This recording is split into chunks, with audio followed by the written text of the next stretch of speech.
এই দৃশ্য দেখার জন্য মানুষ টাকা দেয়। আর আমি হঠাৎ করে গ্রামের বিয়েতে দেখে ফেললাম বরযাত্রীর জন্য রান্না হচ্ছে আস্ত খাসি। এটা কোনো সিনেমাও না, কোরবানিও না, এটা হচ্ছে গ্রামের বিয়ের আসল রান্না। আজ আমরা গ্রামের বাড়িতে একটা বিয়েতে এসেছি। সকাল থেকে চারপাশে উৎসবের আমেজ, রান্নার গন্ধ, মানুষজন আর তো বিয়ের আয়োজন। আমরা পরিবারের সকলেই মিলে যাচ্ছি বিয়ে খেতে। আমরা সবাই হাঁটতে হাঁটতে চলে গেলাম বিয়ে বাড়ির দিকে। তো এই দেখুন, পুরা বাড়িঘর অনেক বেশি সুন্দর করে সাজিয়েছে। এখানে আমরা গেটের সামনে চলে আসলাম। গেটটা তো মাশাআল্লাহ অনেক বেশি সুন্দর ছিল। আর এখানে তো অনেক দোকানদাররাও বসেছে অনেক কিছু বিক্রি করার জন্য। আর এখানে দেখলাম যে রান্নার আয়োজন চলছে। মানে গ্রামীদের যখন খাওয়াবে সেই রান্না তো হয়ে গেছে, এখন বরযাত্রীদের জন্য রান্নার আয়োজন চলছে এখানে। তো আমি একটু ক্লিপ নিয়ে নিলাম, কারণ একটু ভিডিও তো করতেই হবে, আর আপনাদের সাথে শেয়ার না করলে তো আমার পেটের ভাত হজমই হয় না। অনেক তো ভিডিও করলাম, হাঁটাহাঁটি করলাম, এবার তো খেতেই হবে, কারণ না খেলে যে হবেই না, এসেছেই তো খেতে। তো আমরা সবাই চেয়ার টেবিলে বসে পড়লাম খাওয়ার জন্য। অন্যদিকে আয়াত আমাকে ভিডিও করছে। আর আমাদের সামনে তো প্লেট দিয়ে দিয়েছে, বলতেছে যে প্লেটটা ভালোভাবে ধুয়ে নেওয়ার জন্য। আমরা তো প্লেটটা ভালোভাবে ধুয়ে নিয়েছি। অন্যদিকে এই যে আমাদের খাতিমদার ভাই তো ভাত বেড়ে দিচ্ছে প্লেটে। আর অন্যদিকে তো মানে সবচেয়ে মজার বিষয় হচ্ছে অনুষ্ঠান বাড়ির এই ডালটাই আমার অনেক বেশি পছন্দ। আর শুধু আমার না, আমাদের পরিবারে যারা আছে সবাই খুব পছন্দ করে। আমি তো ডাল দিয়ে ভাত খেয়ে নিলাম। তারপরে আমার প্লেটে দিয়ে দিল একটা মুরগির রোস্ট। আর এই মুরগির রোস্টটা তো অনেক বেশি মজা ছিল। আসলে আমি মুরগির রোস্ট খেতে তেমন একটা পছন্দ করি না, কিন্তু সবাই বলল যে এটা খেতে খুব মজা, এই জন্য খেলাম। কিন্তু খেয়ে দেখলাম যে না, আসলেই অনেক বেশি মজা ছিল। তারপরে দিয়ে দিল সবচেয়ে বেশি পছন্দের গরুর মাংস। বিয়েবাড়ির এই গরুর মাংসটা তো অনেক বেশি ভালো লাগে, ড্যাগের মাংস। আর এত বেশি মজা, সবারই খুব পছন্দ। আমি জানি আমার পছন্দ, আমার পরিবারের সবার পছন্দ, তার মানে তোমাদেরও পছন্দ। এই দেখো, আমি মাংসগুলো একটু ছিঁড়ে ছিঁড়ে দেখাচ্ছি, এত বেশি সফট ছিল মাংসগুলো। তো আমার মাংস দিয়েও ভাত খাওয়া হয়ে গেল। আর অন্যদিকে আরেকটা সবচেয়ে পছন্দের খাবার, সেটা হচ্ছে বিয়েবাড়ির পায়েস।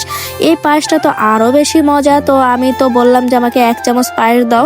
ওই খাতিমদার ভাই তো কম দিতেই পারে না, সে তো অনেকগুলো পায়েস দিয়ে দিল। এখন তো আমি পড়ে গেছি বিপদে, এতগুলো পায়েস কিভাবে খাবো? আমি তো চাই না খাবারগুলো নষ্ট হোক।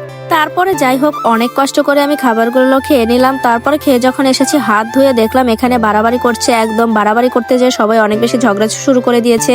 তারপরে ভাবলাম যাই হোক একটু ভিডিও করে নেই। এখন এই যে বরযাত্রীদের খাবার রান্না করছে এখানে এই এই মানে রাঁধুনি আঙ্কেলটা।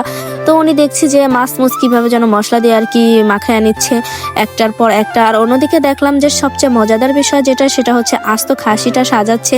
এই ভাইটা বললো, আপু আমি তো এখনো পুরোপুরি কমপ্লিট করতে পারি না। বললাম সমস্যা নাই, আপনি বানান, আমি একটু ভিডিও করে। বলো আচ্ছা ঠিক আছে, তাহলে সমস্যা নাই। তারপরে আমি একটু ভিডিও করে নিলাম। বিয়ে বাড়ির বরযাত্রীর সামনে সবচেয়ে ইন্টারেস্টিং বিষয় হচ্ছে এই আস্ত খাসিটা। অন্য আরেকটা কাকা এখানে টিকাগুলো বানিয়ে নিচ্ছে। আর এখানে এই যে মনির কাকা, সে দেখছে, তার মেয়েরই আজকে বিয়ে ছিল।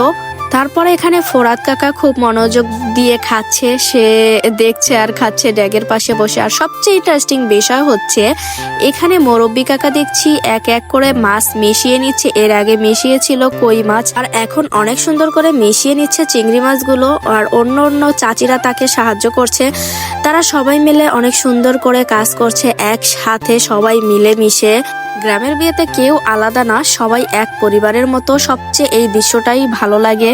এই রান্না হয় বড় হাঁড়িতে, কাঠের আগুনে, মাটির চুলায়। আর এইরকম বিয়ের রান্না কিন্তু শহরে দেখা যায় না, গ্রামেই এই সুন্দর দৃশ্যগুলো দেখা যায়। সবাই বলতেছে বাড়িতে চলে যাবে বউ দেখে। আমি বললাম দাঁড়াও, যাওয়ার আগে পুরো বিয়ের সিনটা আর একটু ভিডিও করে নেই। আর একটা ইন্টারেস্টিং বিষয় দেখুন, এখানে আবার আচার বিক্রি করতে নিয়ে আসছে সবাই। মানে খাওয়া দাওয়া করে এখন আবার নাকি আচার খাবে। আর এখানে দেখছি যে বাচ্চাদের মানে চেতানোর জন্য এখানে খেলনা নিয়ে আসছে। চাচারাও বুঝে কিভাবে বাচ্চাদের চেতানো যায়। এই দেখুন, এই যে খেলনা নিয়ে আসছে তারা। আর এখানে হচ্ছে যারা গিফট দেয়, বা আমাদের দেশের ভাষায় বলে নেসার, তো যারা এই নেসার দেয় তারা এখানে নাম লেখিয়ে টাকা দেখবা যে গিফট দিয়ে যায়। আর এখানে পানের ব্যবস্থা করেছে, মা তো পান খাচ্ছিল এখান থেকে। আজকের ভিডিওটা কেমন লেগেছে অবশ্যই কমেন্টস করে জানাবেন।